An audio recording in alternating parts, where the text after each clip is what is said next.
ये रास्ता देखा है आपने? ये रास्ता जाता है नदी के किनारे। आगे बहुत अच्छी नदी है। जब हम घर से निकल रहे थे तभी हमने देखा कि एक गाय करेले की बेल खा रही थी। चलो आपको दिखाती हूँ। देखो आगे चलते हैं और वो रही, देखो छोटी सी गाय है, वो ब्राउन कलर की है। और ये देखो बफेलो। गाँव में बहुत अच्छा है, काव और बफेलो देखने के लिए मिल जाते हैं। कितने बड़े बड़े सींग थे और गोल गोल भी थे। यहाँ पर देखो मैथु बहन को ठंड लग रही है। मैंने मैथु बहन को बोला था कि जब तक आप दौड़ोगे नहीं तब तक आपको ठंड लगती रहेगी। हमारे शरीर को कसरत की जरूरत होती है और हमें नदी के किनारे जाना है, तो दौड़ते दौड़ते जाएंगे तो आपको कसरत भी हो जाएगी और ठंड भी नहीं लगेगी और आपके शरीर में ताकत आ जाएगी। पापा सही कह रहे हैं मैथु बहन, आपको दौड़ना पड़ेगा। ये देख के मुझे लगा था कि ये बेर है, पर ये बेर नहीं है, ये इसको बोलते हैं बबुल का पेड़। बबुल का पेड़ वो क्या होता है? हम गुजराती में कहते हैं बावड़िया। चलो चलो। देखो दीदी कहाँ तक पहुँच गई। मैं बहुत उत्सुक हो गई हूँ नदी देखने के लिए कि नदी कैसी होगी, अभी उसके अंदर पानी कैसा होगा, पानी कैसे जा रहा होगा। और ये बहन देखो दौड़ते दौड़ते आ रहे हैं, बेचारे को ठंडी जो लग रही थी। देखो अभी भी अदब फाड़ के दौड़ रही है। अरे अदब खोल के दौड़ना चाहिए। ये देखो ये है सेतुल। सेतुल नहीं है, इसको गुजराती में बोलते हैं गादड़ी। ये कुछ खाने में मदद करती है? नहीं, ये बिल्कुल खाया नहीं जाता इसको।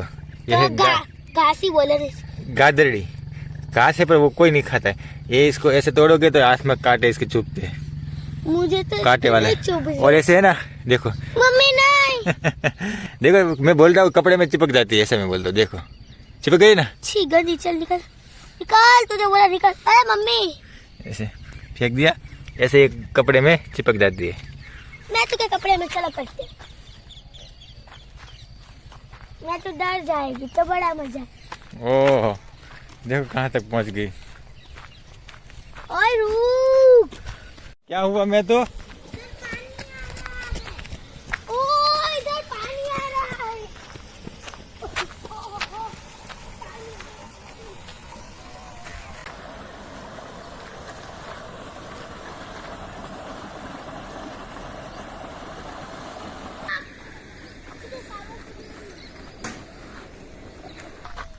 इधर मुझे जोर, इस साइड पे मुझे धक धक धक धक धक धक धक होने लगा।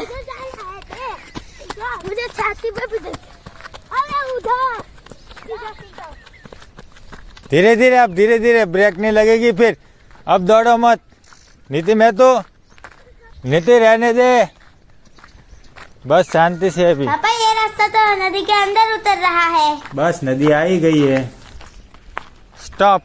पापा मुझे एक बात समझ में नहीं आ रही है, सूरत में भी नदी है और गांव में है तो गांव में भी नदी है। देखो ऐसा है कि पहले के जमाने में पानी वो नलों में जैसे आ रहा है ना, वैसे पानी नहीं आ रहा था, तो लोगों को है ना नदी में से ही पानी पीना पड़ता था। नदी में से जो पानी की जरूरत होती है वो पूरी होती थी और इतनी ज्यादा तो टेक्नोलॉजी थी नहीं, तो ज्यादातर गांव और शहर नदी के किनारे बसे ताकि पानी हमारी जरूरियात है। पहले हवा, फिर पानी, फिर खाना, तो पानी के लिए नदी के किनारे बसना पड़ेगा ना।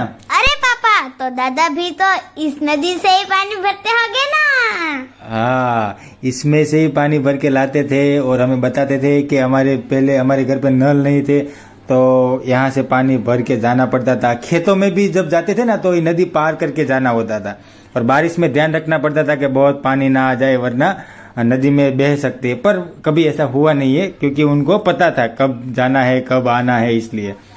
पापा इस नदी का नाम क्या है? कालूबार। कालूबार? ओ मैंने सुना है कहीं पे ये नाम। हमारे गांव में तो सुना होगा, और कहाँ सुना होगा। पापा इस कालूबार नदी का पानी हम दूसरे वीडियो में बताएंगे। तब तक के लिए मेरे सारे फ्रेंड्स अपने अपने गांव की नदी का नाम बताएंगे।